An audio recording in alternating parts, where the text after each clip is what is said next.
All right, visiting college reps. At BC High, starting this spring, we'll have college reps come to school during the day. Usually each one comes and gives what's roughly equivalent to the information session that they give on campus. Your sons are welcome to attend any of those, obviously when they're free, and when they have teacher permission, they can attend those. We do not write get out of class free cards for counselor rep meetings. That would not put the guidance department in good standing with the rest of the school that has to teach your sons. And so if we had students here missing a period a day, that'd be a challenge. If there comes a circumstance where a school that your son wants to see will be here on a certain day, and your teacher says, I have a test, you have to be here, he can coach them through how to ask, hey, this is a school I really have my heart set on right now, can I just go down and grab a business card so at least that way I can email the person afterwards and be in contact with them? Almost all of our teachers will accommodate for that. So if the teacher says, no, you can't miss the whole period, he can certainly go down, get a business card, and be in contact with that person. The reason this is important is because those folks who visit are likely going to be the people who are the first readers of your son's application. And so this is where demonstrated interest and building relationships starts to play a huge role in this process. One of my students who had a tremendously difficult freshman and sophomore year, who by his GPA and his achievement up and through junior year would not have gotten into Stonehill, would not have smelled Stonehill, like would not have had a chance. Took this very seriously. He visited campus once as a junior, and he felt like that was the place for him. And he was starting to kind of put all the pieces together in junior year academically. He had his best year ever as a junior. Went and visited once again in the summer. Senior year, came back, built on his junior year, had a stellar year this year. Asked them if he could interview down there. Went down and interviewed with that same individual who came here to meet him here. Met with that individual when they did the college fairs. Emailed thank yous, did all these things, made his story crystal clear about why freshman sophomore year was hard. And last Friday when he came in, the first thing he did in the morning was come tell me.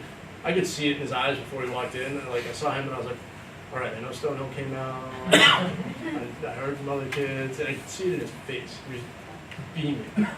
But it was because he did all of the pieces here. So if a school that your son is interested in visiting, he needs to at least come down, shake hands, get a business card. If he can be there for that period, he should certainly think about it. If he can visit within reason, he should. And within reason probably ends at like Worcester, Hartford. Most BC High families are great about giving their sons the opportunity. Many have the resources and are lucky enough to be able to take their sons to further away places. New York, Philadelphia, DC are oftentimes trips that I hear about, even further sometimes. If your son is lucky enough to visit those campuses that are further away outside of that kind of New England range, that's great, and your son should be saying thank you for doing that for him. If he's not, tell me. And I'll make sure he says thank you for doing that. But demonstrated interest, they're not going to penalize you for not traveling 6 hours to get there. But what it does mean is at least getting on their radar. And what's happened is, with these visits and with demonstrated interest, when I applied to college, I applied to 4 schools. Potentially, some of you did the same thing. I was in high school, I didn't want to keep stuff in envelopes and stuff. And I applied to the school that I thought I would never get into, and a school that I knew I could get into. And Mom said, great, we can apply to those, and we're done. There's only 4 schools. And so I only had 4 options. Today at BC High, the average student's applying to like 10, 11 schools, somewhere in there. Some at 7, some at 8, whatever is appropriate for that family. And when a student gets back 8 acceptances, 9 acceptances, 10 acceptances, it makes it much harder on the college side for them to determine how serious your son is. Does he really want to be at our school? Most schools will not. They will get a list, or at least they formally got a list of, when you did financial aid down the road, of which other schools you sent it to as part of that document. Most schools will not look at that and try and figure out, all right, where do we think we are on this list? But schools will keep data on your son so that way they can determine how likely is it that he'll show up.